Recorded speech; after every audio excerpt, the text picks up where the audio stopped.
This is Comic Geek Speak, episode 1637, Previews!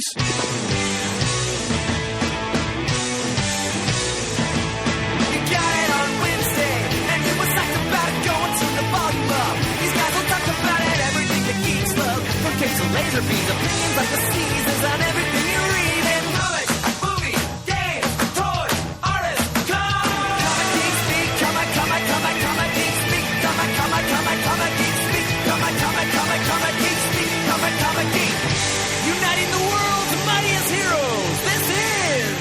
I'm Brian Chrisman. I'm Adam Murdo. And I'm Chris Everly. Comic Geek Speak. And welcome to the show. It's that time again. Time for previews. This is the January 2017 previews for books. Huzzah! Shipping to stores, mostly beginning in March of 2017. And beginning this issue, Previews is boasting a new matte finish cover stock. How about that? All right, and as always, these episodes are sponsored by our good friends at Discount Comic Book Service. Go to dcbservice.com for all your pre-ordering needs. I like saying this because it's great. When you pre-order from them any DC, Marvel, Dark Horse or Image title, right away it's 40% off the cover price. Most other publishers between 20 and 35% off cover price. And they will always have specials of many, many kinds. Whether it's 45, 50, 60, even sometimes up to 75% off cover price. I always get my previews because it's 75. It's only $1 through them. Yep. They also have many, many bundles where they're put together titles of a similar theme for a bundle discount price. They continue to have any new DC or Marvel trade or hardcover is half off cover price. And some of the new ones from DC are 52%, a little extra discount there. We'll get to that. Somebody out there is listening. And they offer weekly shipping, twice monthly, monthly shipping, bags and boards. They're great. We've used them for a long, long time. So check them out. Discounts Comic Book Service, dcbservice.com. Before we get started, a couple of quick things. We actually got a Christmas card in the mail here from Cosmic Times. Martin Piero says, "May this holiday season bring you joy. Merry Christmas, Happy Holidays, and a prosperous New Year." And Martin writes, "Keep up the great work. Thanks for everything." So thank you, Martin, for sending us a little Christmas card. Thank you, sir. And, of course, we do have, for a later time, a package from across the pond from Dr. Eamon Clark. Oh, really? What would the holidays excellent. be without a package from Dr. Eamon Clark? I hate to think about it. Little less bright, little less Hoovian. That's and, correct. Minus 2000 AD. That's correct. So we'll get to that at some point. We have like Shane with us, and maybe even Danny as well. Get everybody together for Open that. them as a family. Open them. We'll gather around the Yule log and open them. Here. I'm going to be communicating verbally with Dr. Clark, not too far into the future, actually. Yep, he's got his own podcast. Oh, over that's there. right. That's right. It's called the Mega City Book Club, and it's about, the 2000 AD progs. Concepts and characters and such, and he's asked me to be a guest. So, Well, bully for you. bully. And actually, also an upcoming episode, I'll sort of tease it. Shane and I got some toys in the mail, which we will review at some point. Yeah, I won't go into it. Once we get Shane into the studio, we'll actually probably do a video, World of Toys, a little review on that. Because Oh, wow. That's exciting, Pants. I got a little tease there. I don't know when it's going to happen, but we'll get to that at some point. All right. Now, actually, also in this preview, actually right at the front, are the free comic book day titles. Wow. So soon. Yes, I've already pre-ordered my stuff from DC Best and chosen my titles. Right, because they let you pick as many as 5. That's right. It depends on your previous orders. I was able to get 4 free comic book day editions. So yes, some good selections there. I was so pleased to see there's an Underdog #1 from American Mythology. God, Wow. there is no need to fear. Underdog is here. I think what I'm most excited about is the Star Trek Mirror Broken story on page 36. I love the Star Trek alternate universe stories or parallel world stories, so I'm excited to read that. And the Tipton brothers are writing it. So that's all. And it's J.K. Woodward doing the art. I didn't even notice that until now. You didn't notice that until now? Shame on you, sir. Shame on me thrice. I mean, that's everybody should pick that up. Wow. Fantastic. My apologies, J.K. Absolutely. That's what I'm looking forward to. As always, Marvel and DC does not tell you what's going to be in the book. Yes. Chris, can I ask you, at this point, do you have Please. any plans for your store's free Comic Book Day event? And actually, let's get the date mentioned. That's what, Saturday, May 6, 2017, the first Saturday in May, which actually that weekend is also... Right after the premiere of Guardians of Galaxy. 2. Forgive me, yes. That's okay. Because you always have... Trouser God, thank you for the ability for me to pimp my store here for a moment. Yeah, this is our biggest comic-related event of the year, customarily. So we'll have the full range of the free Comic Book Day books for people to snag. We're going to do, a huge sale. I don't have all the particulars of that yet, but rest assured, everything in the store will be discounted compared to other store sales very generously. I'll be picking up all kinds of new inventory for the sale, especially back issues. Wall books. We'll have Pansy beat me to the punch, sir. Well done. Yeah. We'll have returned to a full wall by that point. Let's see what else. I don't know about any guests yet. That I'm always wishy-washy that because so many comic book artists are difficult to wrangle. And there's going to be some kind of auction and or raffle type event. We're not sure what yet, but there's going to be something. We've already assembled some prizes for that, some statues, some artist editions. So it's everything you can expect from a top flight Wild Pig sale, and certainly on this program in the weeks months to come, I'll be previewing more information as Bill and I work out the particulars. But again, any listener who's anywhere in the region doesn't mind driving, please come because you're going to enjoy yourself thoroughly. Many members of the show's cast will be there. The past couple of years, the three of us at least have gone to the movie the night before. That's correct. And then all gone to the store. I hope we can continue that tradition. My homestead is always open to you, brothers. Excellent. And thanks, Chris. You bet, brother. And it's we go out of our way to make this as much as of a comic-centered event for people who just love comics. So please join us. And again, that's Wild Pig Comics on wildpigcomics.com, 14 South Michigan Avenue, Kenilworth, New Jersey. Zip code is 07033. Thank you. All right. Anything else before we jump into the rest of the book here?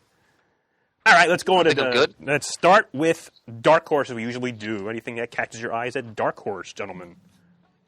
Well, they're doing a Neil Gaiman adaptation of Neil Gaiman's American Gods. Shadows #1, and I'm very impressed. But they got P. Craig Russell to do some of the artwork in the story. I read the original American Gods novel many years ago, so I don't. It's not very firm in my memory. I must admit, I remember enjoying it. I know Bill is a big fan of it. You haven't read it, correct? I'm pretty sure. No, I know I haven't actually. The question is whether or not I have a copy of it someplace that I could read. I know I have a Nancy Boys, but I've got so many things sitting around gathering dust at my apartment that need to be read that I can't remember what's there and what isn't. But yeah, the fact remains I have not read the novel yet, so I probably won't be reading this series monthly. I may pick it up and trade at some later time, maybe. Well, I know a lot of people. This book has a lot of followers, a lot of people who really enjoyed it. So I'm sure they'll be excited about this adaptation. It looks very impressive, and if it's Neil Gaiman, I mean, you really can't go wrong as far as I'm concerned. So check that out. Page 60 and then page 62 and 63. These are all from the Mike Mignola Hellboy universe. Mm-hmm. This reminds me, this is a universe I really have to get into. I've only really read the first Hellboy story, and that's it. Wow. I'm sorry to say. Yeah, I'm in a similar boat. Go ahead. Actually, there was a crossover with Batman and was it Starman several years ago? Or Prestige? Yeah, Batman, Starman. I don't think it was Prestige, like square-bound.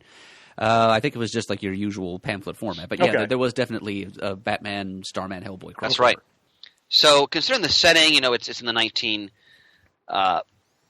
and 50s. I really got to check these books out because I really enjoyed the original Hellboy story that I read many years ago. So maybe someday when I have that mythical concept known as time. Stop it. I can just dedicate whole days to just lounging in my recliner or on my beloved back porch and my lawn chair and just have a pile of books right up to like my elbow. You're preaching to the And choir just here. From your lips to Kronos' Begin ears. reading. Gentlemen, maybe someday when we're all in that assisted living home, Oh, stop it. or consider our financial status probably some third-rate nursing home, we can all sit on the porch with the blankets wrapped around our legs and read till we just keel over drooling. That's a terrible visual. What year? Oh, my God. Just things to shoot for. We'll be reading comics. How unhappy could we be? Well, yeah, I guess. All right, I'm jumping after I just crush Pants' hopes and dreams. I'm jumping ahead to page 70. Yes. If you don't mind. I don't mind. This is our first off the rack pick. I'm extremely excited for this. It's the great master Brian Wood reteaming with Andrea Moody, or I forget if I'm mispronouncing that. Rebels, these free and independent states. This is a sequel to the, I thought, magnificent American Revolution saga they wrote last year. And this is about the son of the protagonist of the first story and how he gets involved in America's struggles with the Barbary pirates and our tensions with France and Britain that were so prevalent in this time period. If you love your historical comics, Rebels is highly recommended, and I'm really anticipating this because for me, Brian Wood as a writer he can't do any wrong. Master of every genre. So that's our first OTR. And through DCBS, that is at a 60% discount at only $1.59 for the first issue. Fantastic. I got to mention on page 671, if you're not reading Black Hammer yet, wow. Easily one of the best new books of 2016. And again, Mert, I'm going to really struggle, and this is a good thing when we do our awards later this year, because so many great books came out in 2016, and this is one of them. If you like Watchmen, if you like, Golden Age stories with like a dark end of it, like Sandman Mystery Theater, you really owe yourself to read Black Hammer. Have you guys read Black Hammer? I've read, I think, the first 2 issues, I think. And I thoroughly enjoyed it, but like you mentioned, I'm waiting for the nursing home to start reading that again. Yeah, I've been through about as many books as issues as Brian has. Okay. Fair enough.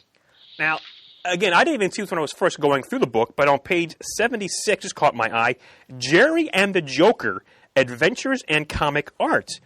In this art-infused memoir by the late Jerry Robinson, learn how a 17-year-old became the artist on Detective Comics and Batman and created one of the most famous villains of all time, the Joker. This volume includes never-before-published full-page artwork from Detective Comics and Batman, covers featuring Batman, Robin, and the Joker, and much more. That's fascinating. Pants, excited. I missed this too. Of course, he was also... Wait a minute, Pants. I thought Bob Kane created the Joker. Oh, no, that's for a different topic. Let's not go there. It's all right. Again, a thing with historical people in comics. I know you love that, Chris. I love that as well. Oh yeah. I also know that Mr. Robinson also kept some of like the Golden Age artwork he worked on, and some of the stuff has surfaced, and it's like, holy! I can't believe some of the stuff has survived. So this is fascinating to me. Jerry and the Joker. I missed it the first time around. I had to look at because I already placed my order, of course. I can always edit it for a couple of weeks yet. Mm-hmm. As long as that little pencil icon That's is still next correct. to the order number. That's correct. Right. I had the thrill and the honor of seeing Jerry Robinson speak several years ago. My good friend John Paul of NewJerseyComicBookShows.com, he promoted a show at the Montclair Art Museum in Montclair, New Jersey, and Robinson was the honored guest. And he did a talk at the end just about his whole career. It was Pants, you would have been salivating. It was fascinating. Yeah, It's a great experience. One of the all-time greats. Oh yeah. Speaking of comic history, page 77, Dark Horse is doing a reissue of Mike Grell's Star Slayer, issues 1 through 8. I never read this, but I mean, I love Grell's work. I've heard good things about it. Anybody read Star Slayer? I have not. No. Nor have I. All right. For Brian Deemer, we have a Gru Friends and Foes hardcover, also on page 77. And then on page 78, if you're a He-Man fan, a Character Guide and World Compendium hardcover.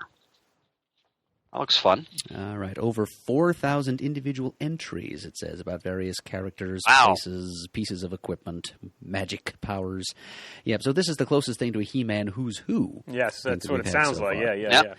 Written by Val Staples, who, working in comics in the early 2000s, actually has contributed something to the He-Man myth because he wrote, and I think also colored, the He-Man and the Masters of the Universe comics that Image was putting out at that time. Okay. So he's definitely a formidable fan of the franchise, and so this is something I will probably want to check out. While I've got the floor, let me page back here quick to Please. page 76, right next to the Jerry and the Joker book that Pants pointed out. Mr. X, The Archives, the creation of Dean Motter. This is, I believe, the character first appeared in the 80s. It's an indie comics character about... The text here describes it as a fusion of film noir, Art Deco, and German Expressionism. It's about an architect who realizes something sinister is happening in his city, Radian City, I think it's called. But it's very Art Deco, the design of the place, and he realizes that the architecture is actually working against mankind in some way. Like he declares war on the architecture of his home city, some of which I believe he created, and he sees it as a part of some kind of sinister scheme to dominate the hearts and minds of the populace. So it's man versus art, in a sense. It's an interesting concept. And this trade paperback, I think this is the first time these stories are available in paperback. It collects the original 14 issues of Dean Motter's series and a story I didn't even know existed, Heartsprings and Watchstops by Neil Gaiman and Wow. Dave McKean. Wow. Yes. Wow. That's exciting. So, yes, that is a goodie. And it's $24.99, and I'm sure it's about half that at dcbservice.com. Well, of course. Anyone's not never as- read Gaiman or McKean team-ups, I would direct them to the Violent Cases story. And also they did, I think it was the two, they did a classic Hellblazer one-shot called Hold Me, which was one of the most moving single-issue stories I've ever read. So you can't go wrong with Gaiman and McKean. Sorry, Pants, didn't mean to cut you off there. No, so actually, it's 40% off, Adam, at $14.99. Anything else from Dark Horse? Anything else for... I'm good if you are, Adam. Yeah, I think that'll do it for me, too. All right. All right, DC. DC, yes. Of course, they have all their ongoings continuing. Yeah. And as I do every month, I have to rave about Aquaman. This series is damn good. It's Dan Abnett firing on all cylinders as a writer. Scott Eaton doing the art. And it's just a wonderful story where they really, and I'm using the pun here intentionally, dredging up Black Manta's just undying hatred for Aquaman and how he has now instigated a war between Aquaman and the United States. It's tremendous. Great intrigue. I always like when they show Aquaman acting as a king and a monarch and all the geopolitical ramifications of that. Highest recommendation. On page, I think the big thing for DC this month is on page 98, Batwoman #1. Yep. Now, they had the Rebirth issue last month. This month, they have the first issue of the ongoing, written by Marguerite Bennett and James Tynion. Art and cover by Steve Epting. Oh, Yeah, master. Exactly. And again, it's part of the $2.99 deal, which okay, that's good. But yeah, I'll be picking that up. Or actually, I said already ordered that. Now, Pants, in Rebirth, is this Batwoman, did they provide continuity with the Batwoman that was in the pre-52 universe, or is it a whole different ball of wax, essentially? Well, this is still Kate Kane, who was Okay. in the pre-Flashpoint universe. But if That's what I meant. Pre-Flashpoint, I apologize. That's Yeah, okay. But if pre-Flashpoint. you're Yep. talking about the Silver Age, that's a whole different story. That was Kathy Kane. It's a Right, whole right. different thing. Yeah. I got you. All right. I'm going to dial us back to pages 90 and go ahead, 91 for a minute. This is the Superman titles, and there is a crossover between the 4 combined issues of Superman and Action Comics coming out in March. It's called Superman Reborn, this 4-issue story, and apparently it's going to, or at least it's purporting to, straighten out just what the status of the pre-Flashpoint and post-Flashpoint Superman and this new mysterious Clark Kent who's popped up in these Superman titles, who is apparently neither one of those Supermen. Just what the heck is going on with Superman as a character here in this 3 or 4 times rebooted reality that is the DC Universe. There is a figure called Mr. Oz who's been teasing Superman with The possibility that neither he nor the other post-Flashpoint Superman are what they've appeared to be, and so we seem to be on the verge of getting some answers here. Plus, the cover to Superman number 18 has Krypto the Superdog on it, and the cover to Action Comics number 976 has Superman Red and Superman Blue on it. So fans of Silver Age Superman stories may want to prick up their ears here. This looks like it might be a fun tale. So it's the creative teams are Dan Jurgens and Doug Munke on Action Comics, and Superman is written by Peter J. Tomasi and Patrick Gleason, who is also providing the art.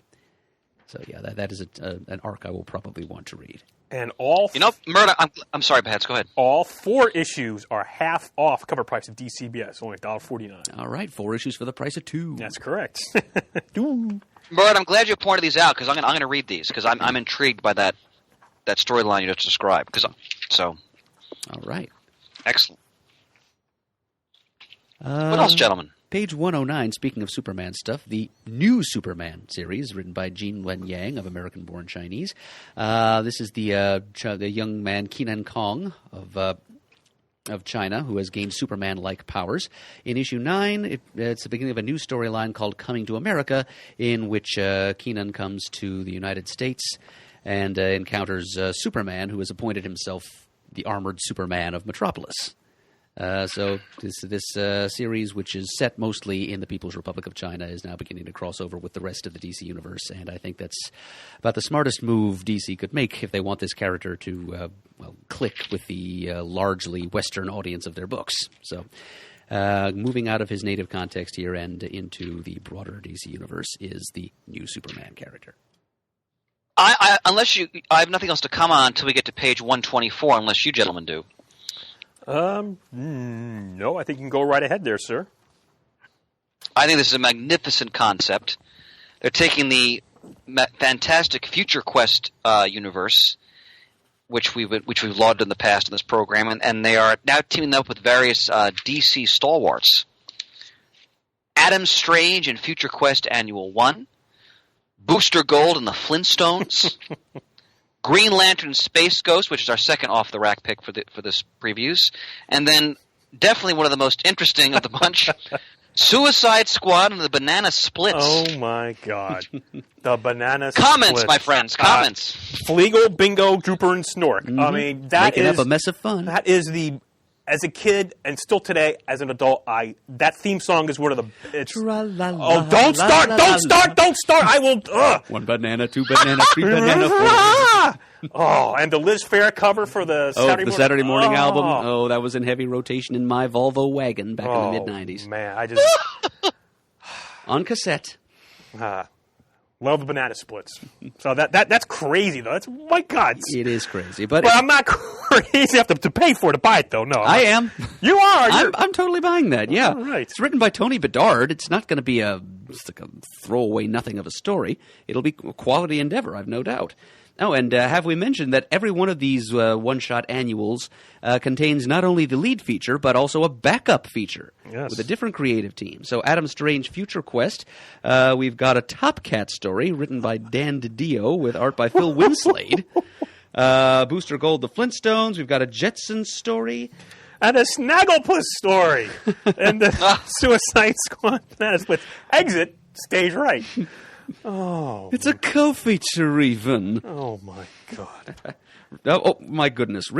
The backup story with Snagglepuss has art by Dale Eaglesham. Yeah, I saw that too. But maybe I can borrow someone's copy who, sits, near. Sure. Could be a literal borrow. Yay. Yeah. Yep. So we're going to be doing the Green Lantern Space Ghost Annual as our DC off-the-rack pick. So that's got James Tynion IV and Chris Sabella writing the lead story, art by Ariel Olivetti. Look at that. And the backup is Rough and Ready, written and drawn by Chaykin. Wow. Oh, wow. Just wow. Interesting stuff, to say the least. Yeah, just got to bring our pajamas and our cereal to the recording for this one. The halcyon days of Saturday morning cartoons. Oh, how we miss them so. We're old. You want to jump into the trades? Yeah, and there are a lot of them this month. Yeah. Well, I want to focus on page 141, Batgirl and the Birds of Prey, Volume 1 trade, Who is Oracle? This is one of those ones that is 52% off at only $8.16. Of course, we mentioned before on the show where we know Julie Benton and Shauna Benton. This is their first gig as comic book writers, and I'm really enjoying this. As we record this, issue 6 is not out. It comes out this Wednesday. I'm going to pick it up Wednesday because I reread issues 1 through 5 in the Rebirth just to get prepared for it. And I was not a careful reader nor a savvy. I missed a few things in there. I'm ashamed. I almost want to turn on my geek card. I missed a couple obvious. I missed an obvious Star Wars reference in issue 1. I missed that. Have you noticed the titles? That's what pissed me off. I missed that. I was so angry when I saw this. Like, that's why I just want to turn on my geek card. I don't know if I should be reading comics. I feel awful when I saw that. I actually read a review of like one of the issues, and I missed something else completely that everybody else seems to have seen coming down Fifth Street. There was a reveal that you should have seen coming. There was an excellent use of shadowing and literal shadowing in issue 4, which I just overlooked. So I think they're doing a great job with it. And I can't wait to read the finale this Wednesday. Then, so I can't recommend it highly enough. And it's also 52% off. Oh. You know, something else we forgot to mention, though, on the subject of the Bensons and Birds of Prey. Page 97, there's the first issue of a new arc. Yes. Issue number 8, Batgirl and the Birds of Prey, begins the story Blackbird. Which is going to introduce, it guest stars Nightwing, and it's going to introduce a new villain for the Birds of Prey. And I know the Benson sisters have worked long and hard to bring this character and this arc to fruition. So don't miss it. Yes. I do want to bring up another trade on page 146, the Flash by Mark Waid Book 2 trade. This includes my favorite storyline of all time, The Return of Barry Allen. Good God Almighty, do I love that. And I could go on ad nauseum about it. If you don't tell me, I will. I mean, it was just the ultimate story as far as I'm concerned. It's one of my favorite stories of all time. We've had Mark Waid on the show, talked about it briefly. It was a Book of the Month Club. I own a couple covers from the series, a couple of pages from the series. I just love it, and you can't go wrong with that, in my opinion. Now, Pants, those pages probably have word balloons on them, correct? They certainly do. Oh, fantastic. Did you guys mention the Doom Patrol Omnibus? Oh, no, we did not. That's above the same page, 146. So if you're a fan of the Doom Patrol and with Silver Age history, this is the book for you. Because this is $100. Holy cow! It like reprints the entire Silver Age series. Yep. Mm-hmm. Gee, many gods! Wow. I mean, that's a good deal. You get My Greatest Adventure 885, and then Doom Patrol 86 to 124. Holy! All in full color. I hate these things because I have so many of them already in like the issues. Their awesomeness offends you? No, that's my problem to deal with. But damn, that's good. And of course, it's half off at DC, but it's only $49.99. And the opposite page, Justice League of America: The Silver Age, Volume 3, a trade paperback. I love the cover designs on these new sort of chronicles of DC's beginnings. This looks fit. The cover's fantastic. Yeah, Michael Cho does a great job of echoing the Silver Age feel. Yes, he does. That's Justice League of America 20 through 30. So, and this is for Shane. On the same page, 147, Justice League Breakdowns. Giffen, DeMatteis, Gerard Jones, Kevin McGuire, Derek Robinson, Justice League America 52 to 60, and Justice League Europe 29 to 36. So, granted, you can find all these books in bargain bins, but if you just want to get an easy trade, there it is. Mm-hmm. Yep, that is definitely Shane approved. Let's see, page 148. This is something that, it's a significance to my history as a reader anyway. Legionnaires, Book 1. This is the beginnings of the post-Zero Hour rebooted Legion. And this is your Legion, is it not, Murd? I do consider it so, Chris. This is what allowed me to finally wade into the deep end of the... No pun intended. Wade. Yeah, there are some Mark Waid written stories in here. Well, yeah, he wrote the Zero issues, for God's sakes. Yeah, but then, of course, the baton is passed almost immediately to Tom Pyre, one of my favorite underappreciated creators, and his partner in crime, co-writer and colorist Tom McCraw. So they're the ones who laid the groundwork for the post-Zero Hour Legion. This is what allowed readers like me, who could not, they couldn't touch the old convoluted Legion history with a 10-foot flight ring. So I. Yep, this was my end. I mean, it achieved its objective for this reader, at least, what they were trying to do with the Legion post-Zero Hour, just starting the Legion's history and continuity all over again from scratch.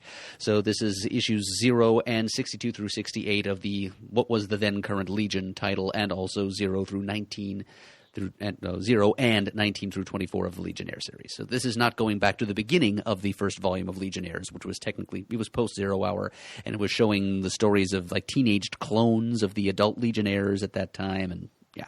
This trade does not contain those stories. This is the beginnings of the post-Zero Hour Legion. You'd be getting it on the ground floor if you picked this up and tried to read it. So, yeah, this is stuff that I do recommend. There are some people who refer to this version of the Legion as the Archie Legion, thought it was a little too kidified and too squeaky clean. It's not for my tastes, though. I thought this was a good tone to strike, and I'm glad that DC went ahead and did it, even though ultimately it was kind of undone and the original Legion was brought back. But it's worthy, I think. I read both of those titles monthly for a number of years, right up through Abnett and Lanning's takeover. So, Murd, would you say if someone wants to get on the ground floor of the sort of daunting Legion history, this is a good book to pick up? Well, it's kind of starting in the it's getting it on a ground floor of the Legion. Okay. If you're interested in that particular phase in their multifold history, then yes, this would be a good trade to grab. But if you want to take a look at Legion history from the very beginning, you'd need to look into something like these archives things that DC is publishing. Right. On the bottom of page 149, if you're a Teen Titans fan, the Bronze Age Omnibus, it's a hardcover, $125. And this is the period the Titans, would you call this kind of a transitional period for the Titans? I mean, safe to say. Yeah, so it's Teen Titans 25 to 53, The Brave and the Bold, some appearances there, some appearances of Batman Family and World's Finest Comics. Written by Robert Kanigher, Bob Haney of is it the H universe, Bob Haney? Earth B.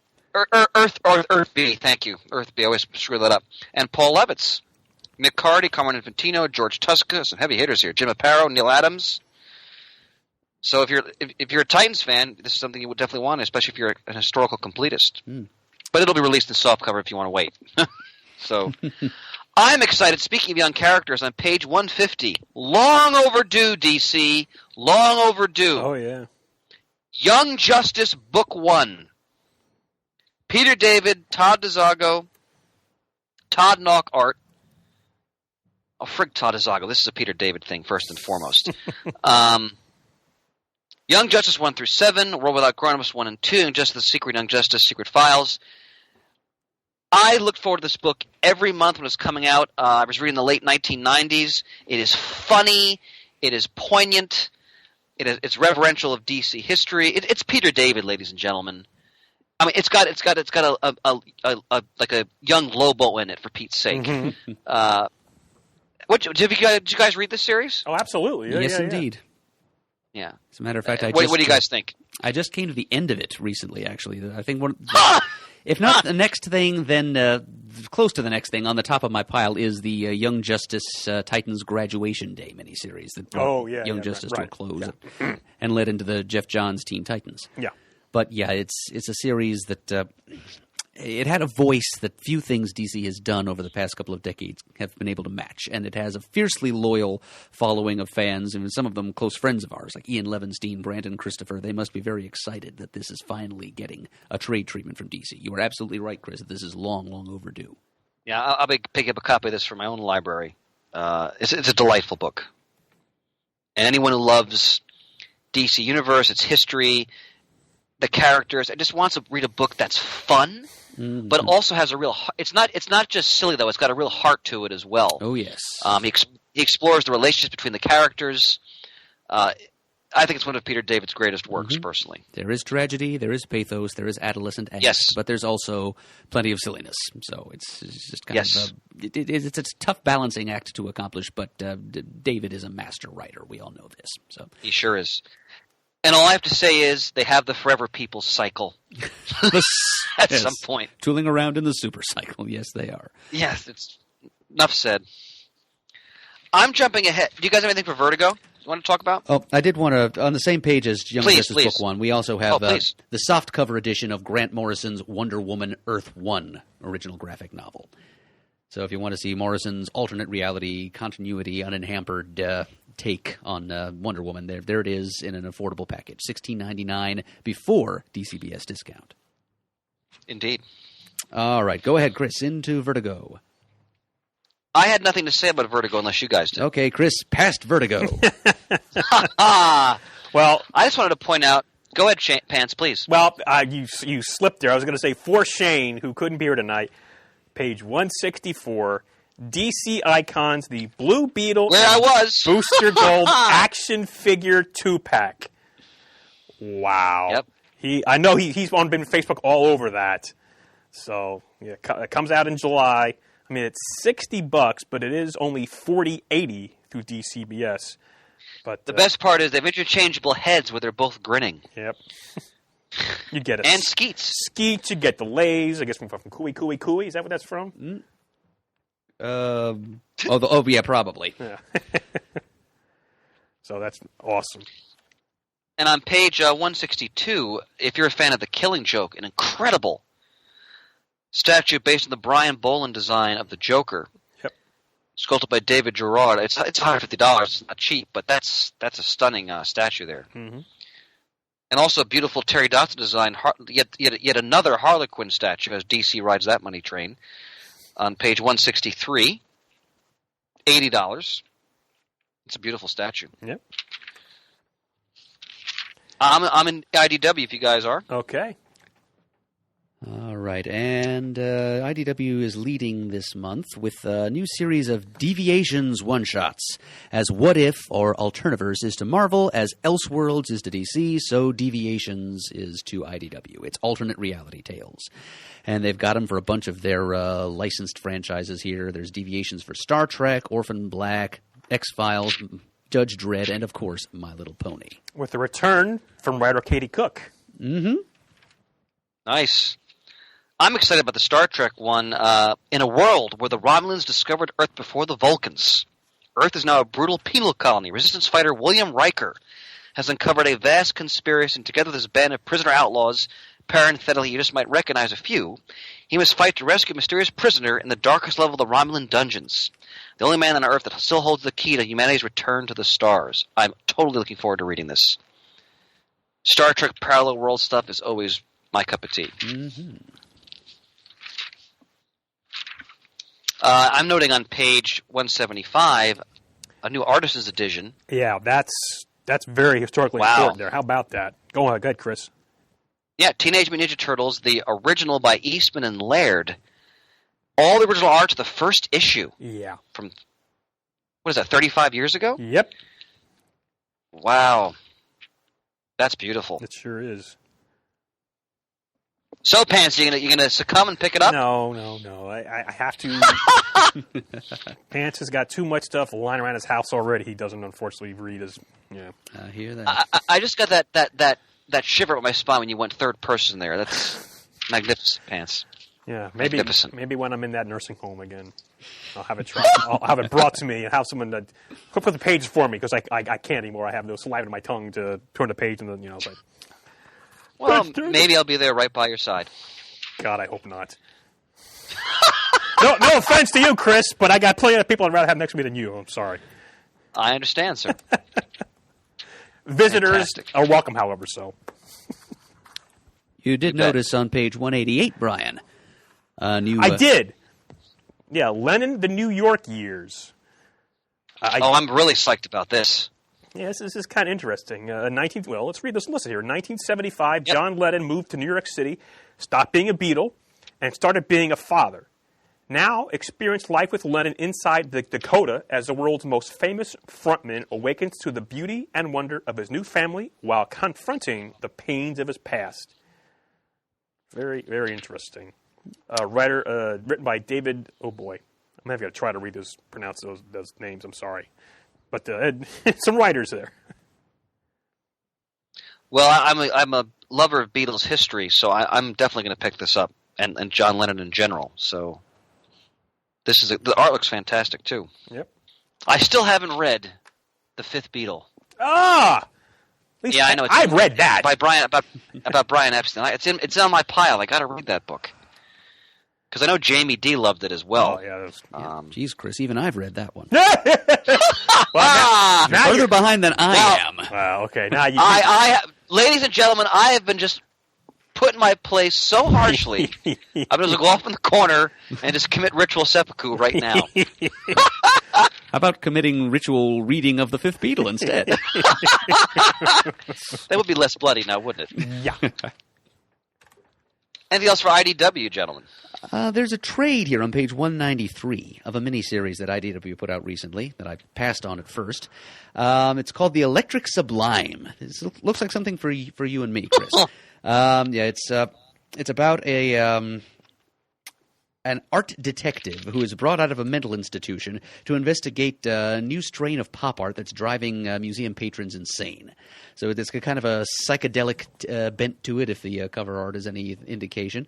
And it's for fans of the recent Vertigo series Art Ops. I think that this is created along very similar lines. The Electric Sublime. It's a 104-page I love trade. the title. Yep, so do I. I love everything about the cover, in fact. I wanted to point out, again, my love of Gil Kane, page 202, also still in IDW. Starhawks Volume 1, written by Ron Goulart and art by Gil Kane. This is science fiction newspaper strip from the 1970s. I've heard of it. I've never actually read it. The only comics to be produced in a 2-tier format. The Library of American Comics edition will reproduce each strip on its own page, so readers can relish Kane's incredible achievement. Wow. That looks fantastic. God, he was a master. Oh. Incredible. Fantastic. Image, gentlemen? Yep. All right. Page 207, a new Jeff Lemire story. Royal City Number 1 charts the lives, loves, and loss of a troubled family in a vanishing town across 3 decades. Patrick Pike, a fading literary star, reluctantly returns to the once thriving factory town where he grew up. He's quickly drawn back to the dramas of his 2 adult siblings, his overbearing mother, and his browbeaten father, all of whom are still haunted by different versions of his youngest brother, Tommy, who drowned decades ago. Well, I don't think anybody can do Rust Belt better than Jeff Lemire, so I'm sure this is worth reading. And it's a fantastic. half off at DCBS, so as most of these first issues from Image are. On page 214, has anybody ever read the Magdalena character? I have, and I actually already pre-ordered this issue.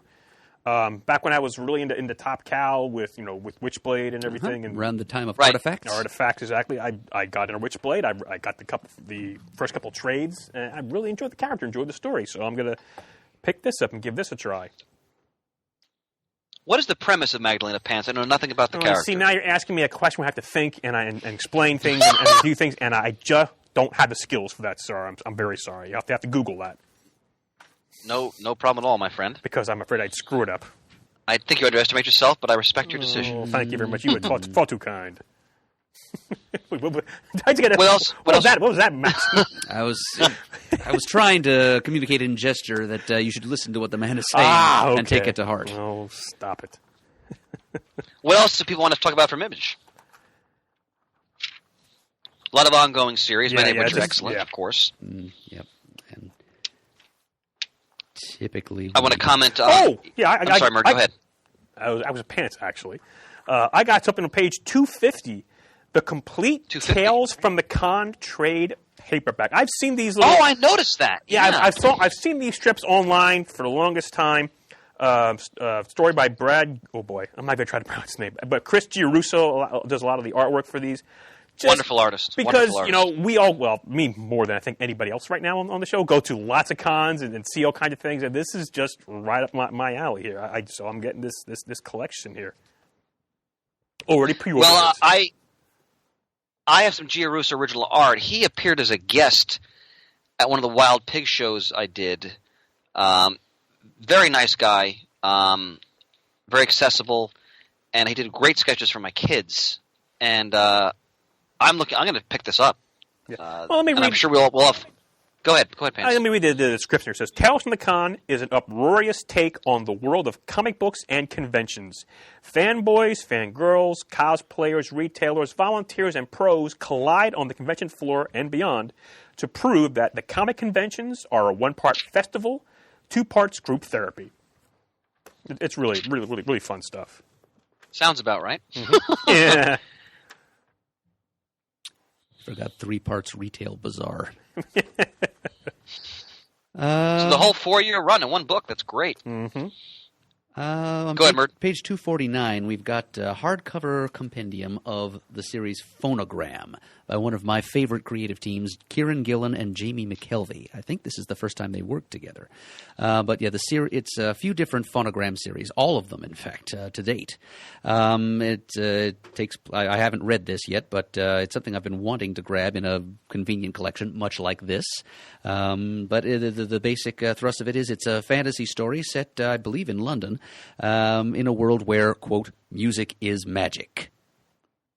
That's about all there is to it. But McKelvey's artwork is absolutely gorgeous. It sure is. Kieran Gillen is a very clever and versatile writer, and with a vivid and at times graphic imagination. And I would, as soon as this is released in a softcover, I think I'm going to be jumping right on it.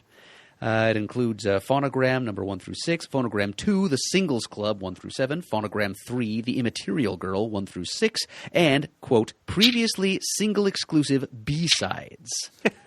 So I guess things like letters page content and such. Nice. And so forth. So, yep, I'm excited that collection exists. Murray, that premise sounds right up your alley. Yes. Well, hopefully it will be, Chris. One day I'll find out for sure. I look forward to the discussion perhaps a decade from now. All right, on to... I'm not kidding. I'm looking forward to that. Maybe when you're in the home. Anyway, Yeah, right. I'm like Letterman. I beat a dead horse here with these things. They're okay. On to preview. I'm on to previews. On to Marvel. We do All it. right, just to give you a heads up, after Marvel, I must regretfully depart, just so you know. Oh, We'll need the Eberlian lightning round then for the back of the book. anything? Yeah, you want to do best. anything right now, or you're gonna? Let me take I did go through the whole book. Not a lot jumped out at me, honestly. This particular month, in terms of the back of the book. Let me see. Honestly, Pantsy, there wasn't a whole hell of a lot that really jumped out at me. Okay. Oh, actually, I take that back. All right. Page 313 from Boom. I'm sure you guys are going to talk about this. Grass Kings, number 1 by Matt Kint, illustrated by Tyler Jenkins.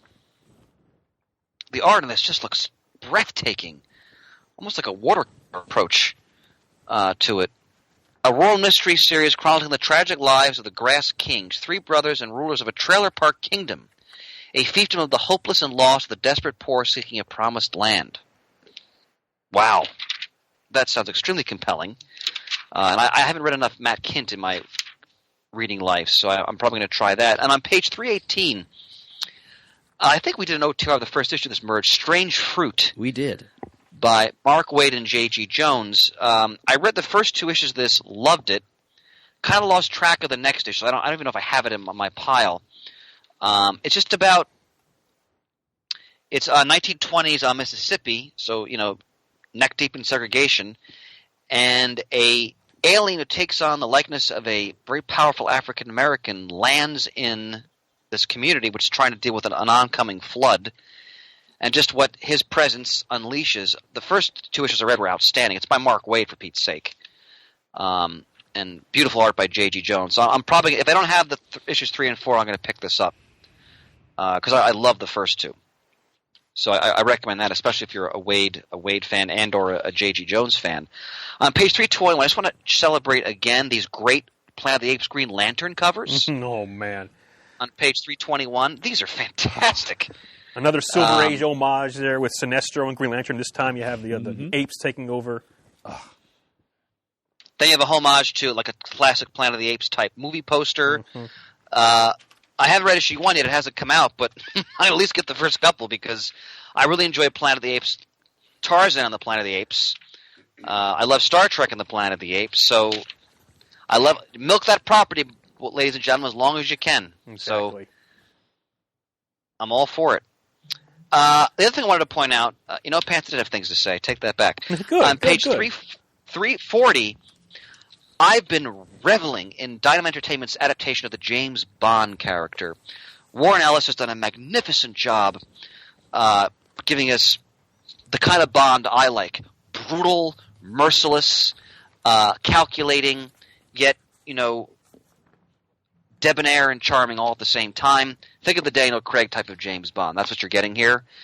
Essentially, great stories. They've also been doing some wonderful minis. Andy Diggle's writing a great miniseries right now about Bond. They're coming out with a Felix Leiter, who's his counterpart and friend in the CIA. That he's getting his own miniseries written by James Robinson. I got to compliment Dynamite. They're doing a wonderful job with the James Bond property. So if you're a Bond fan, you haven't picked these books up, I know they've done, I think, at least a hardcover of the first LSR. They have a solicit for the second hardcover in this current previews. Highest recommendation if you're a James Bond fan. So I highly recommend that. That's it for me, Pants. I can go back to the Marvel section now. Okay, well, before we go back to Marvel section, I want to ask you, have you Sure. picked up Motor Girl yet, Chris? Yes. Have you read them? Yes, we chose number 1 as an OTR, which we're going to talk about. Okay. Holy crap. Oh, it's quick preview of my review. It's tremendous. It's awesome. It's Terry Moore artwork. It's Terry Moore storytelling. It's his humor. It's fantastic, and the book smells amazing. It has that. It has all of his books from the previous series. Oh, I can't think of it right now. What does it matter with me? Rachel Rising. Rachel Rising and Echo has a great smell to the paper. Oh my Lord, this book is just out of this world, and it surprised me because I was expecting one thing, and there's like a serious undertone and things like, holy crap, this is amazing! Wow. Well, one thing I'll say before we head back to Marvel is that Terry Moore, I think, is one of the great living masters Absolutely. of the comic book medium. In that, he's an all-around creator. Both he's a double threat. He writes and he draws, and I think he's one of the greatest artists in the business, especially when capturing just a facial expression. But the guy can take any genre and master it. I mean, think about where he went from Strangers in Paradise to what was next? Pants Echo. Yep. Echo, Rachel Rising, now Motor Girl. I mean, if you want to just experience a master class in the comic book medium, just pick up one of his books. I mean, except no substitutes. Let's put it that way. In fact, one other thing I wanted to point out, I cannot leave a previous episode without raving about Tomorrow's, which is the essential company for preserving and celebrating the history of this medium we all love. And goddamn it, Alter Ego 146 is made for me. Oh, wow. Spotlight on Doug Monk in the 1970s. What does that mean, ladies and gentlemen? That means Master of Kung Fu. That means the black and white Planet of the Apes magazine where one of the apes wears a Davy Crockett outfit. Just read it and trust me. All right? That means Werewolf by Night. That means Morbius. That means Moon Knight. That means Kazar. Weird World. Come on. I cannot wait to get this magazine. Yep, page 4. Woo! Alter Ego 146. Page 448. And one quick sidebar, getting back to Terry Moore. Over the weekend, he had for sale, over his career, since he started with Strangers in Paradise, he's only used 30 brushes for inking. He got them all together, signed and numbered them, put them up for sale, and it broke the internet, basically. So if you got one of those, you're lucky. And I didn't even see it until after it happened. But that's just, again, shows the power of his fans and everything. Well, Strangers in Paradise definitely has a cult following. I respect him All for right, Marvel, my friends. using Go ahead, such Bert, a I'm sorry. small number of art supplies. Yes. And understands economy. Yes, on Created to Marvel, his yes. own limited editions. Well, Marvel. Yeah, I'm Oh, go ahead, Chris. No, I was going to comment on on page 12. Man-Thing number 1, a character I've always loved. What I found interesting here, Murd, it says in the opening sentence, the solicitation, after working for years, Man-Thing has regained his ability to speak and has taken Hollywood by storm.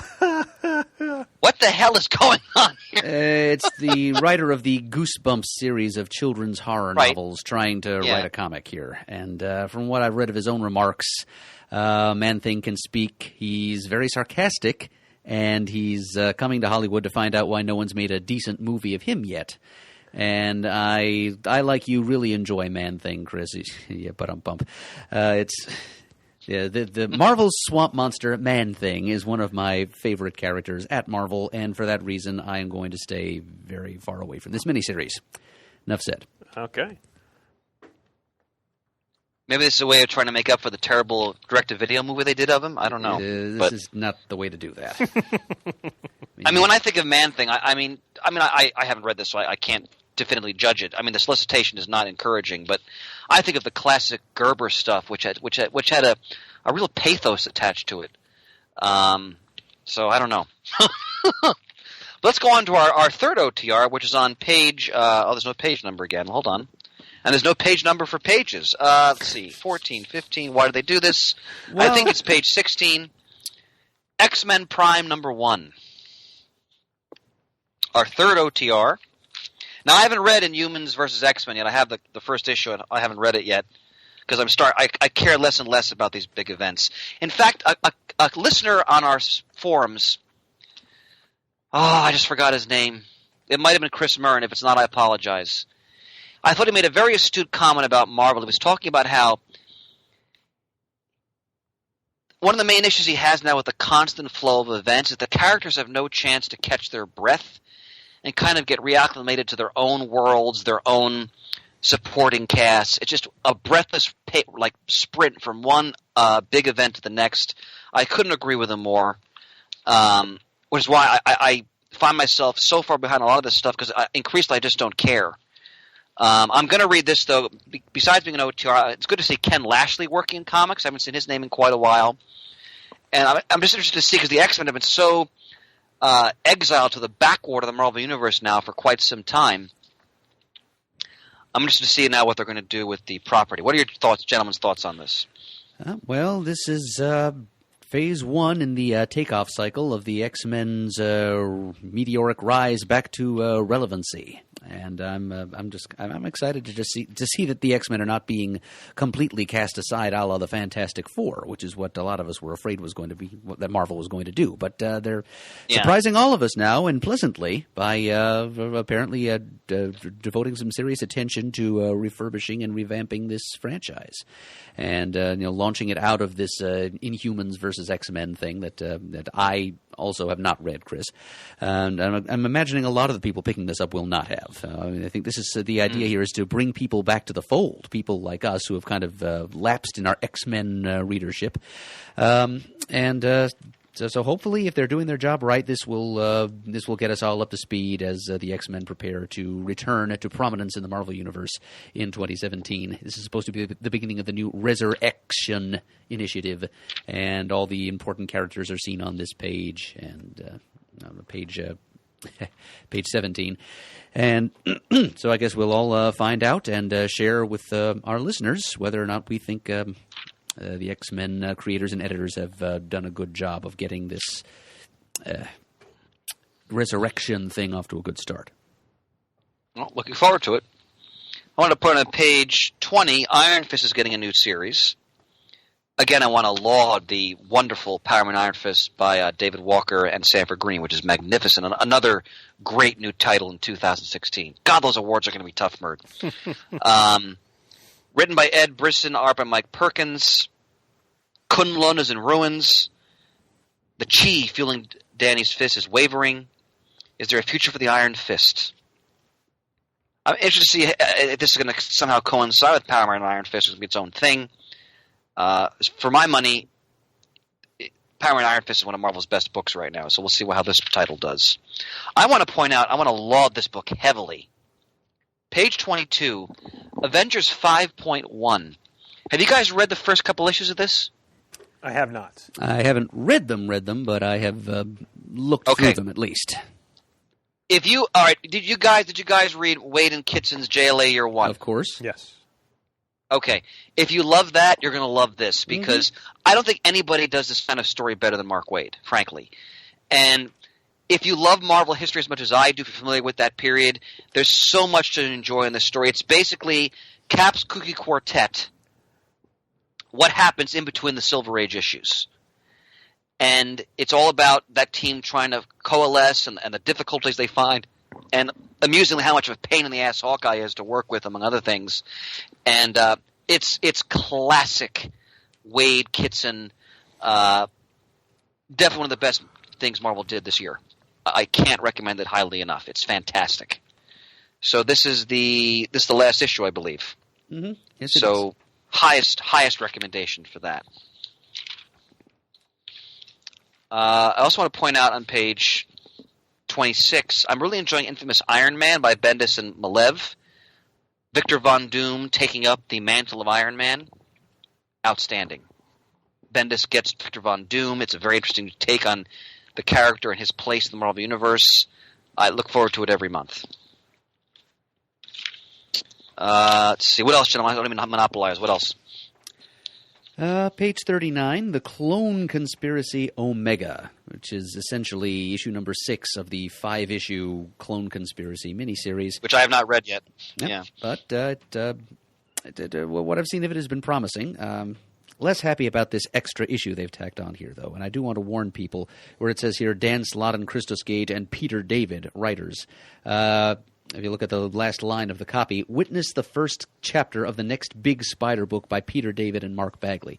So it's another one of those situations where they add extra pages to a comic and also inflate the cover price to sell you preview pages for an upcoming title, kind of like this year's Doctor Strange annual. So just a little caveat emptor there. Go back there a second, Adam. That's Spider-Man. Who's he fighting on the cover? That's Alexei Sitsevich. Oh, come on!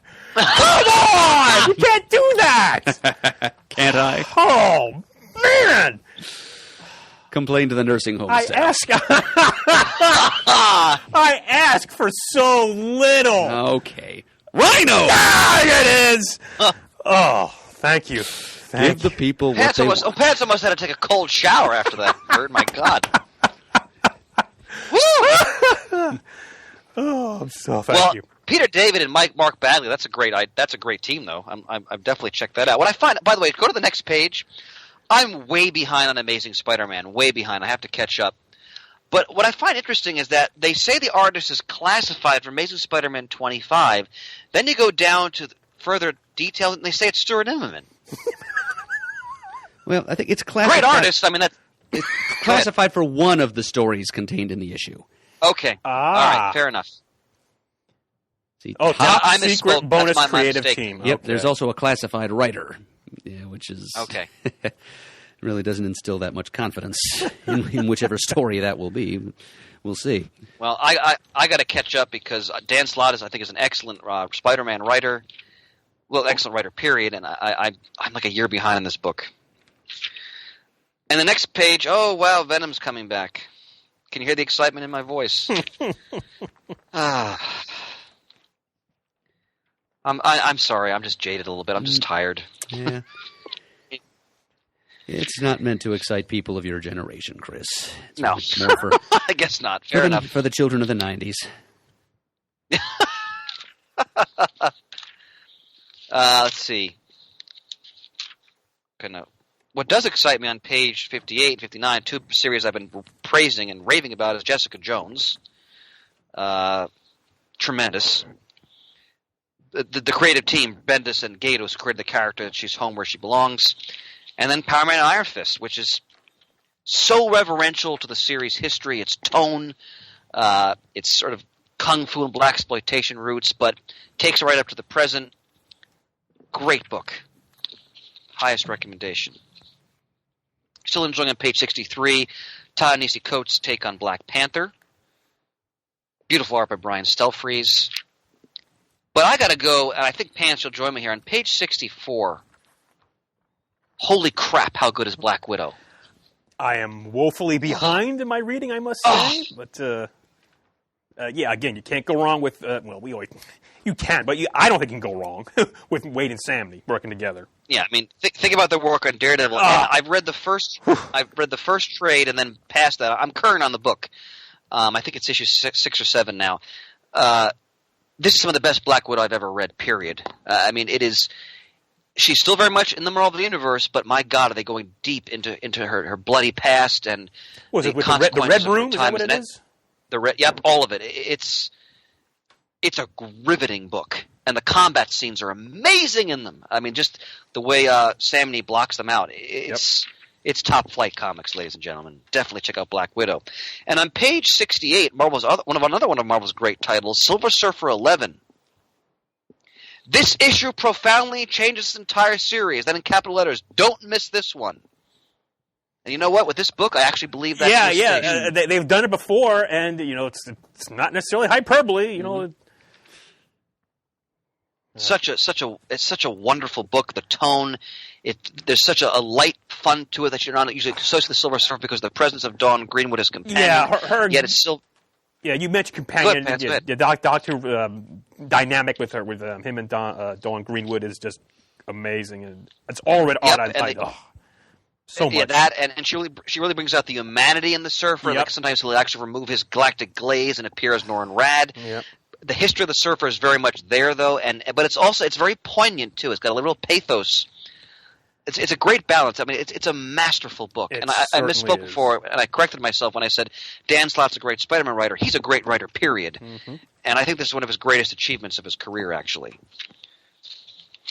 Because they really rescued Silver Surfer kind of from the wilderness here, as far as I'm concerned. Mm-hmm. Great title. Highest recommendation. On page 80, we will be reviewing, because as we catch up with OTRs in the near future, Thanos #1 by Jeff Lemire, art by Mike Deodato. So stay tuned for our impressions of that first issue. Deadpool. Deadpool okay. the Duck. Right.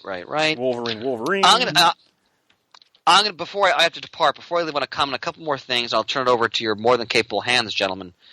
Again, the Star Wars titles yet to do wrong, in my opinion. We'll be reviewing Darth Maul #1 in the near future. God, I love Luke Ross's artwork. I'm looking forward to that. May I comment on a few trades before I depart, my friends? Yes. We'd be delighted if you did, Chris. Bird, I thought on page 103, I thought of you here. A omnibus of Doctor Strange from his 90s stuff, which I know you're a fan of. We talked about that when we did our Doctor Strange Spotlight. Oh, yes. So they're putting the omnibus, Doctor Strange Source Supreme 1 through 40, Mert. And one issue of Ghost Rider thrown in for good measure. Yep, this is a series that I would in time like to collect, Chris. Because much of it is written by Roy Thomas, and you know how he loves to play around with history and continuity in very enjoyable ways. Although I will say I don't think I'm going to be buying a $125 or even at a DCBS discount. I don't believe I'm going to. You can get all these books in bargain bins very easily. Yeah, and that's probably the way I'm going to go. But yeah, definitely. I'm not a big buyer of hardcovers in general, so I'm definitely not going to buy that one.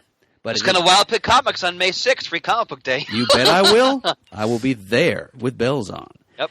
And maybe I'll buy some trades. I'm sorry, Mark. Go ahead. Maybe I'll buy some Doctor Strange issues. I'll see what I can stock. A couple more trades I wanted to shout out on page 116 with the aforementioned Black Widow Volume 2. Page 117, Black Panther by Coates and Stelfreeze Volume 3. This is all great stuff. Let's see. One other thing I wanted to point out here.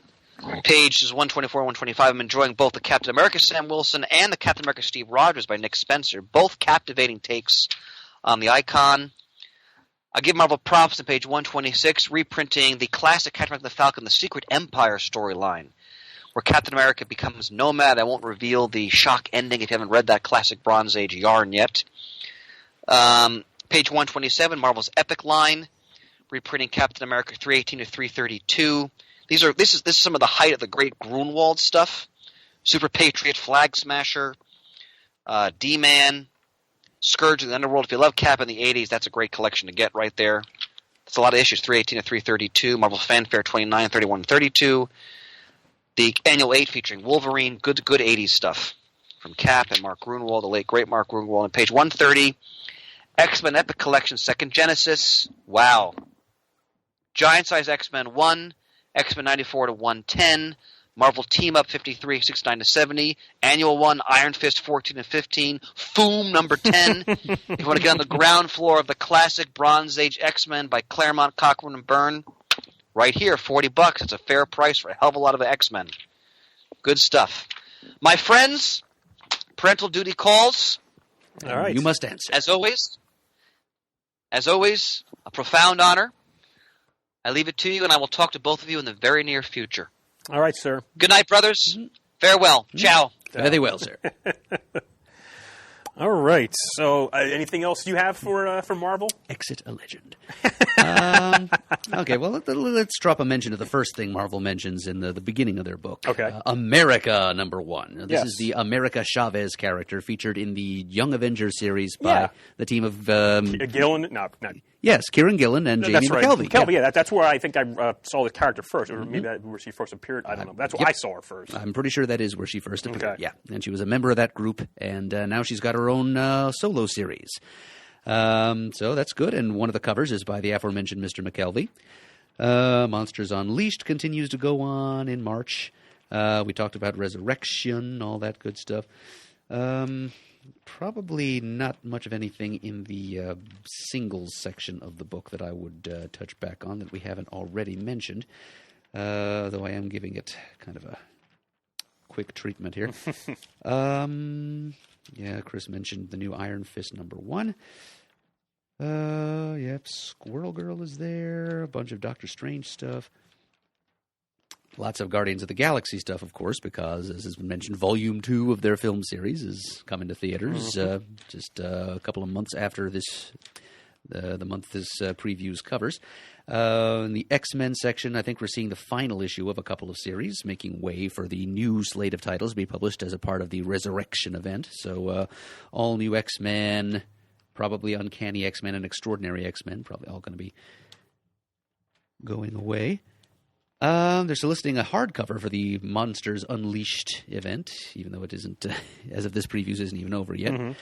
There's a hardcover of the Enchanted Tiki Room miniseries on page 106, one of my favorite old-school Disney theme park attractions. Page 111, we have Classified Prelude trade paperback. So classified they won't tell us anything at all about it. How in the world? Well, never mind. I don't... It's like buying it. Well, never mind. But moving on. Yep, it's a like a mystery chest. It's collecting some past material apparently to foreshadow an upcoming major event, but it would also spoil that event if they told you what this volume actually collected. So it makes it very difficult to place pre-orders. Yeah. Page 112, we've got the third and I think final volume of the Jerry Conway Carnage series, which I've enjoyed quite a bit, actually. If you're a fan of Bronze Age villain-centric titles on the order of the Secret Society of Supervillains, this is one that I would recommend to you, actually. And it's by one of the Bronze Age masters, Jerry Conway, whom Brian went to a baseball game with one time. That's correct. Hell of a lot of fun. Oh, my God, that was so much fun. I bet it was. And it was, tickets were free. The con paid us. Oh, anyway. That makes it all the sweeter. Page 131, if you're a fan of the Firestar character, we've got a collection of all of her earlier, well, not every Marvel Universe appearance, but some of her earlier appearances, including Spider-Man and his amazing friends. Oh, wait a minute.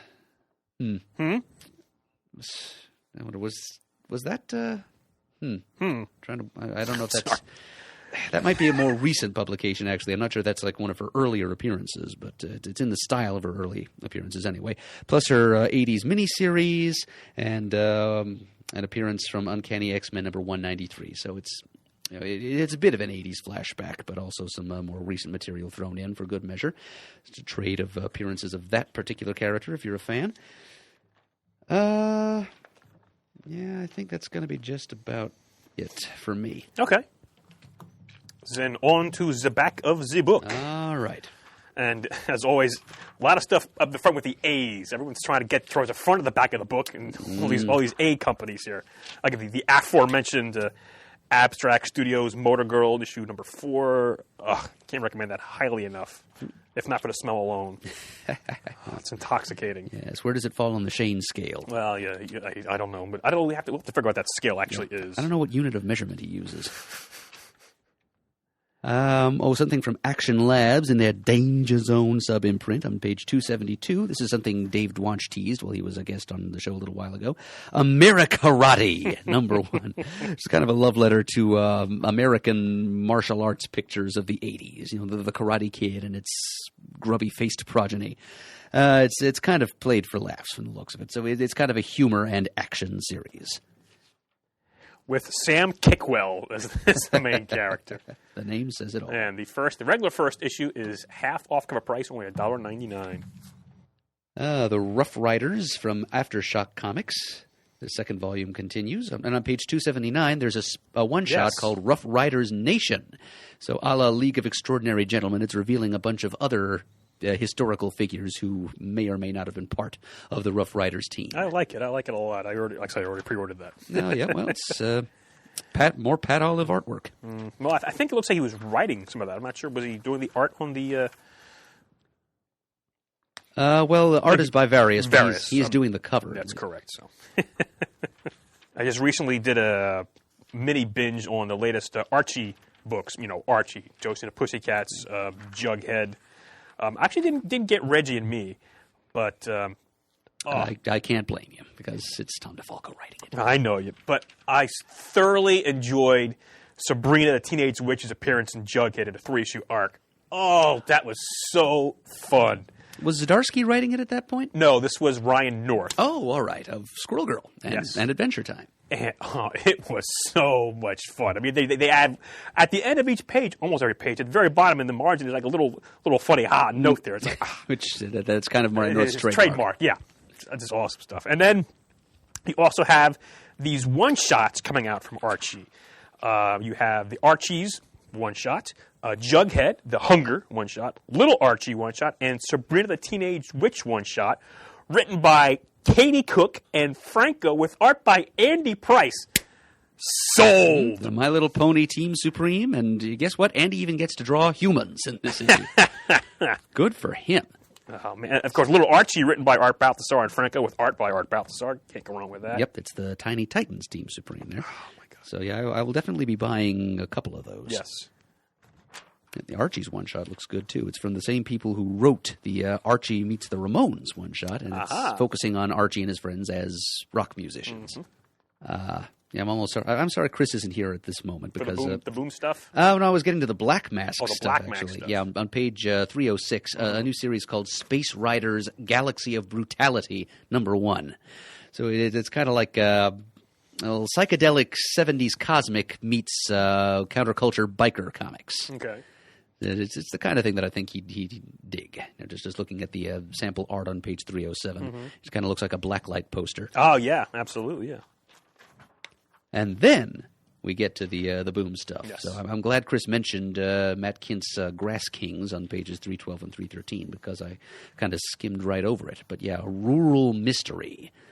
Those words sort of set me a quiver a little bit. And the idea of a bunch of people who are lording it over a trailer park kingdom. It's just taking epic, heroic myth and rendering it in microcosm of just rural United States backwaters. That appeals to me, since we're kind of living in one such rural backwater ourselves. The collection of Strange Fruit, Chris mentioned, on page 318. Well, if you're not so good, look, I'm going to jump ahead to Dynamite on page 346 and 347. Charmed, number 1 in comics.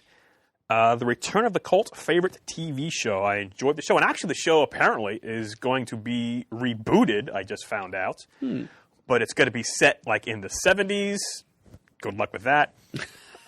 Well, the same characters or their parents' generation? No, just I don't know the specific. All I know is it's going to be in the 70s. So, is it going to be a Netflix original? Or? I forget. It's. I just saw it on the web the other day, but I enjoyed the series, and I'm going to try this first issue because it's written by Erica Schultz, who we actually know. She's been to a couple of our super shows in the past.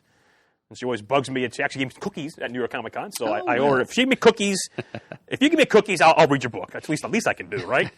But yes, I can be bought if you just feed me sometimes. The way to a geek's heart. Looks like Dynamite's going to be doing a Nancy Drew and Hardy Boys comic. Though, looking at the solicitation copy, anytime Nancy Drew is described as a femme fatale, Oh, really? suggests that the point of the character may just have been missed. Yeah. I loved the Hardy Boys books when I was a kid. Oh, yeah, absolutely, yeah. Yeah, so I don't think I'm going to be reading that particular comic, though. On the other hand, though, page 350, the first issue after last month's bargain price zero issue, we've got number 1 of a new Vampirella series written by Paul Cornell. You know, this is a character that I usually don't pay that much attention to, but his name attached to it. I mean, he's proved already that specifically he can write compelling stories about vampires, just from that Captain Britain and the MI13 arc he did about Dracula. Vampire State, I believe it was called. Take your word for that. Yeah, well, Chris extols that series all the time, too. Oh, yes. Yeah, but Cornell is a good writer, so if I like what I see in that number 0 issue, which through DCBS was like 12 cents, something incredible like that. Yes. Maybe I'll pick up number 1, 2, and pay full cover price. Before we leave Dynamite behind, I think I should probably backpedal a little bit and just mention again. Chris already talked about James Bond number 1 yes. on page 340 and 341. I should point out, if you didn't notice, Warren Ellis is not writing the series anymore as of this point. His arc has ended, and Dynamite immediately rebooted with a new number 1. The new writer is going to be Benjamin Percy, who's writing Green Arrow and Teen Titans for DC. Oh, okay. So, not to say that it's not going to still be good Bond comics, but it won't be Warren Ellis Bond comics. Right. Just so everyone is aware. So yeah, not necessarily a whole lot that at least catches our eye in the back of the book, as we sort of just page through it here. But there's just so much stuff back here. Something catch your eye? Here's something. This is sort of unusual and interesting. Okay. It's on page 414 under the publisher's Self-Made Hero. It's called Fun, Spies, Puzzle Solvers, and a Century of Crosswords. So it's kind of a historical fiction thing, accent on the fiction, I think, about the history of the crossword puzzle, and weaving into it a tale of espionage and intrigue and possible crime. But it's just the fact that somebody is trying to milk an interesting story out of the history of crossword puzzles, which I personally enjoy doing, is enough to make me sit up and pay attention. So it's an interesting subject, and it takes us back to December of 1913, the year of my grandfather's birth. Wow. I do see that Titan is doing a Super Mansion miniseries. This is a stop-motion animated show from some of the people behind Robot Chicken. It's about a team of dysfunctional superheroes who live together. Okay. Yeah, and it's just started airing on Adult Swim. I think it was on one of the digital platform, Crackle, I think. Before that. Apparently was nominated for some kind of Emmy, according to Titan's ad here. And now Titan Comics is doing a 4-issue miniseries. So if you've seen and enjoyed that show, it was on just last night. I watched an episode, laughed a couple of times. So now you can read comics about these characters. It's only natural. Yes. Now, Chris was right to gush about the March issue of Alter Ego, but right below that was something else that I think is kind of up our street. Yeah. Hero a Go-Go, campy comic books, crime fighters, and culture of the swinging 60s. So we've got silly stuff like the MF Enterprises split Captain Marvel and Captain Nice, TV tie-in comic there. Yep. Herbie the Fat Fury, a favorite of mine. Just some of the sillier concepts of the mid to late 60s. As Adam Ant. Up and Atom. Mm-hmm. Oh, Swing with Scooter, nemesis of the American Comics group. He's right there on the cover. Super Frankenstein.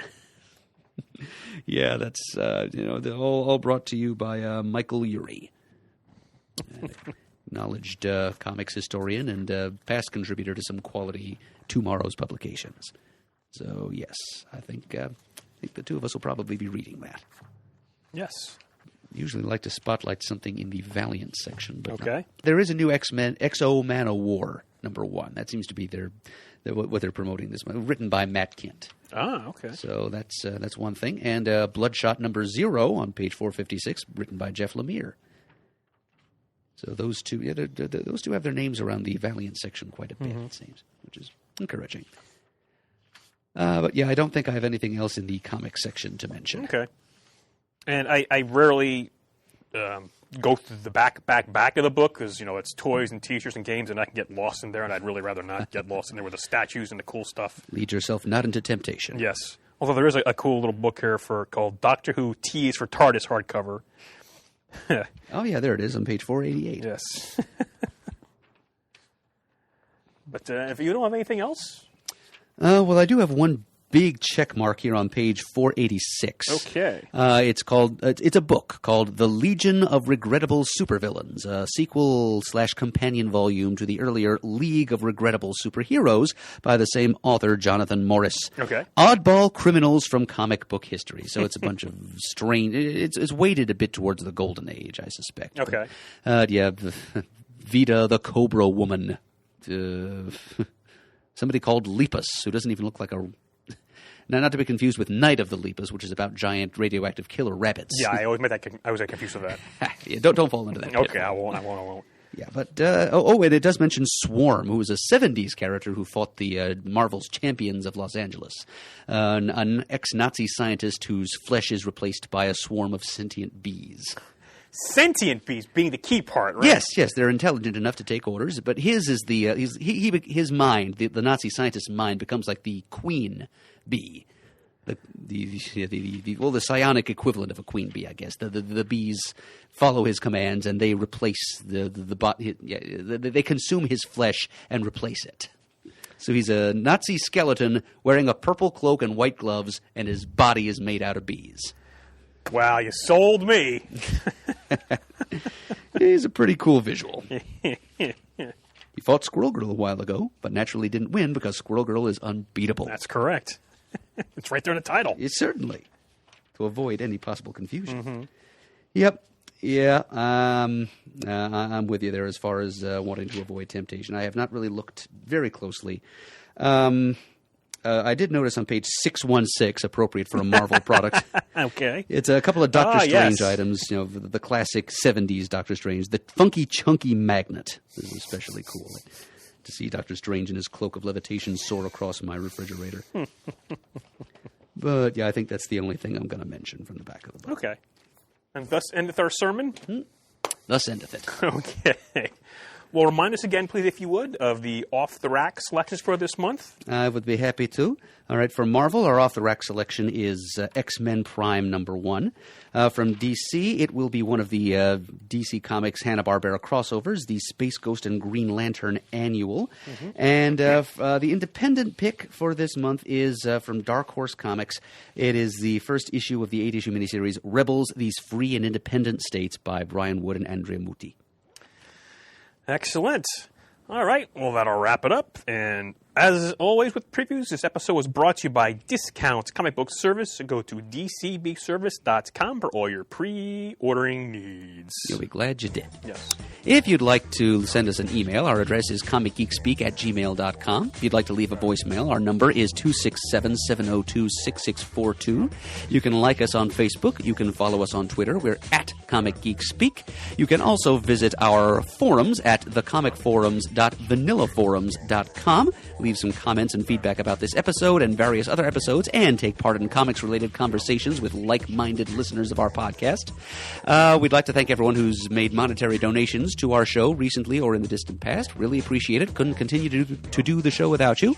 And as always, we are uniting the world's mightiest heroes, one listener at a time. You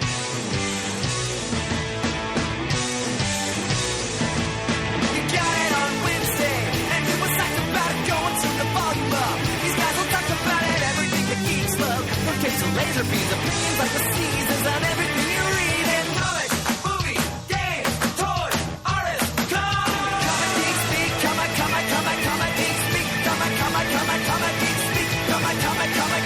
speak, comic geek. Uniting the world's mightiest heroes.